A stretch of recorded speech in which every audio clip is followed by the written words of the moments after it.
Okay, hey there. We are going to be talking through the Tragedy of Julius Caesar, Act 3, Scene 1. And I'm going to divide it into two parts because it is a long act and there's a lot going on in it. I mean, we're going to talk about before Caesar gets killed, and then the second video will be after Caesar gets killed, just so that we can spend enough time talking through all of the things happening in this scene.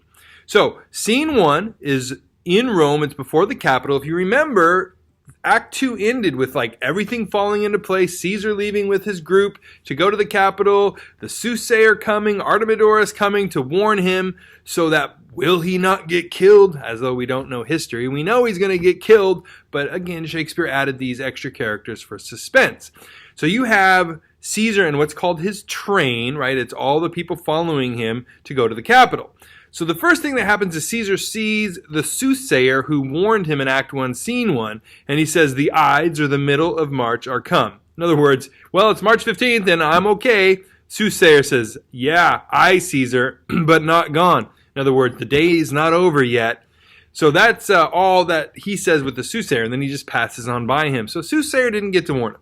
Artemidorus then comes, the guy that wrote the letter that was warning Caesar. Artemidorus comes and says, hey, Caesar, hail, Caesar, read this schedule, which is basically a paper, which is a petition that he wants Caesar to address for him.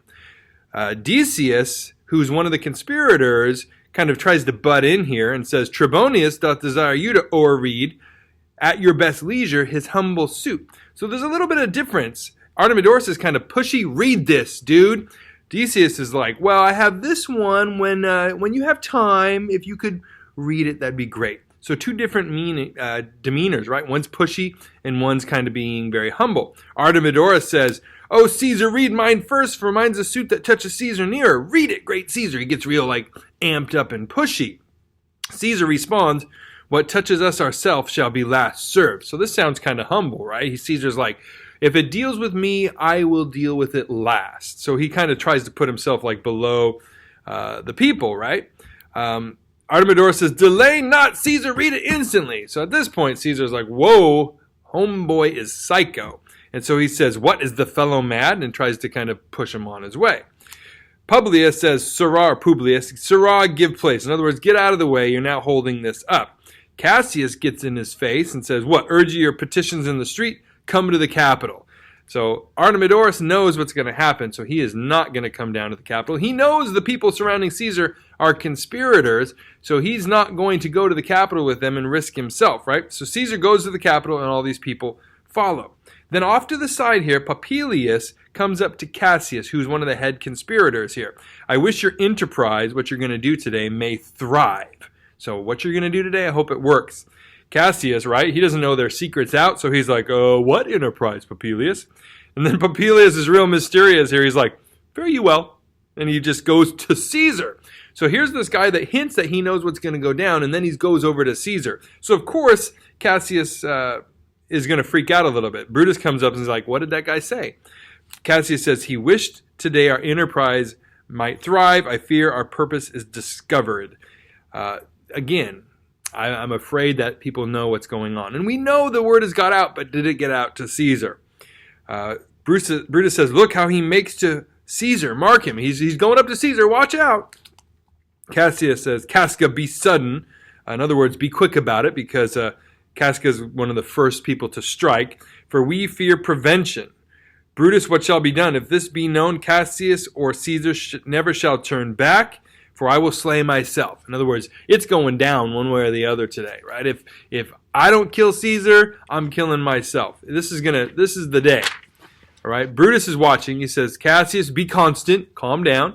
Popilius Linus speaks not of our purposes. For look, he smiles, and Caesar doth not change. So I'm looking at these two guys talking, and they're still smiling. And if Popilius was saying they're going to kill you, then he would not look all happy and jokey.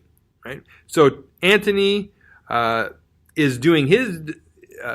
Antony is wanting to be moved out of the way. So Cassius says Trebonius knows his time. For look, you Brutus, he draws Mark Antony out of the way. They know Antony super loyal to Caesar and a good fighter, athletic. So they're going to distract him and pull him away from Caesar, who he's super loyal to, so they can have better access and not have more than one person trying to defend Caesar. Right?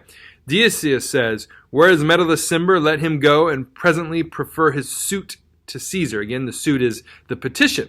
So Metellus Cimber has a reason to go up to Caesar and ask him for some favor.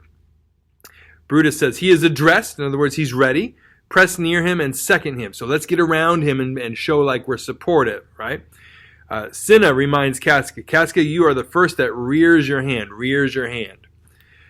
Caesar, are we all ready? What is now amiss that Caesar and his Senate must redress?" Redress means to correct. So in other words, come on, my Senate, come around and let's figure out what we have to do today. Metellus now is going to present his suit.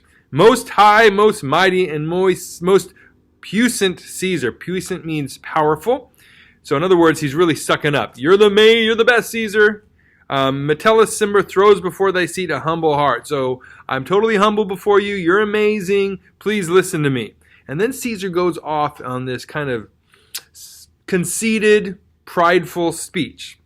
"I must prevent you, Cimber, these couchings and lowly courtesies." In other words, bowing down before me might fire the blood of ordinary men. In other words, it might impress them. It might make them feel important.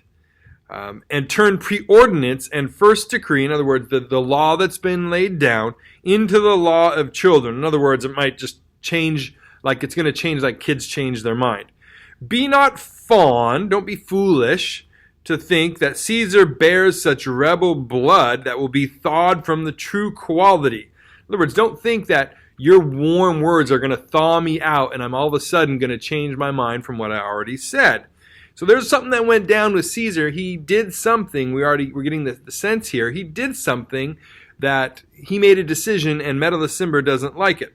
That would be thawed from the true quality that which melteth fools. I mean, sweet words, low crooked curtsies, and base spaniel falling. Base spaniel falling is like a dog-like cringing. So this kind of begging might change fools' minds, but it's not going to be changed in my mind. "Thy brother by decree is banished." So we find out Caesar made a decision to banish his brother. "If thou dost bend and pray and fawn for him, I spurn thee like a cur, which is a dog, out of my way." So if you beg for your brother, I'm going to kick you like a dog. "No, Caesar doth not wrong, nor without cause will he be satisfied." I'm not going to just change my mind because I don't make wrong decisions. Very conceited here, right? So we kind of understand maybe a little bit why people have problem with the way Caesar is ruling. He's arrogant in many ways. It's said historically he was quick to forgive if you were loyal to him, but if you kind of went against him, he was very arrogant and prideful. Metellus says, "Is there no voice more worthy than my own to sound more sweetly in great Caesar's ear for the repealing of my banished brother?" Again, this is all just like reason to get close to Caesar. They just want to be near him so that they can kill him. So anybody else help me out here? So this is the invitation for all the conspirators to come closer, right? Brutus says, "I kiss thy hand, but not in flattery, Caesar, desiring thee that Publius Cimber may have an immediate freedom of repeal." So Brutus is there too.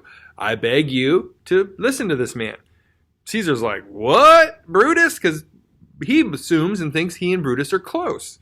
Cassius, "Pardon, Caesar, Caesar pardon." So here's another one getting close. "As low to thy foot doth Cassius fall to beg enfranchisement," which means freedom, "for Publius Cimber." So there, again, it's one more person around. Again, now Caesar goes off into another conceited speech. "I could be well moved if I were as you." In other words, my mind might be changed if I was weak like you are. "If I could pray to move," in other words, beg others to change their mind, "prayers would move me. But I am constant as the northern star." So here's a simile, right? He is as constant as the northern star, which is a star in the sky that does not move, "of whose true fixed and resting quality there is no fellow in the firmament." I'm like the northern star that doesn't move, unlike every other star anywhere. Really setting himself apart here, a little prideful. "The skies are painted with unnumbered sparks. They are all fire, and every one doth shine." In other words, there's a whole lots of stars in the sky, but there's one in all doth hold his place. So in the world. There's one star that doesn't change. There's one man that doesn't change. "'Tis furnished well with men, and men are flesh and blood and apprehensive." Right? People are able to be changed and swayed. "Yet the number I do know but one, that unassailable or unattackable holds his rank unshaked of motion. I know one dude that's not ever going to change, and that I am he. Wow, little self-absorbed there. Let me a little show it even in this, that I was constant. So if anything, I'm going to be known for being firm. Cimber should be banished, and constant do remain to keep him. So your bro is out. Cinna, O Caesar! Caesar says, hence, wilt thou lift up Olympus? In other words, can you move a mountain where the gods live? No, you can't move me. Great Caesar, dost not Brutus bootless kneel? It was Decius Brutus, so he's also called Brutus. Does not Brutus bootless kneel, uselessly kneel down? And then Casca, speak hands for me! And they stab Caesar. So here's a famous line, et tu, Brute, which is Latin for and you, Brutus, because again, close friends. They all stab Caesar, and then Brutus is like the final blow. My close friend Brutus is killing me as well. Then fall Caesar, and he dies. They said that Caesar was stabbed over 30 times, I believe. Tried to defend himself, but he was overwhelmed. And so that we're going to stop there because he's now dead, and the rest of the scene unfolds post his assassination. So hopefully that was helpful. Questions, comments, concerns, you can put them in the comment box until we get to the next video, part 2 of Act 1, Scene 1.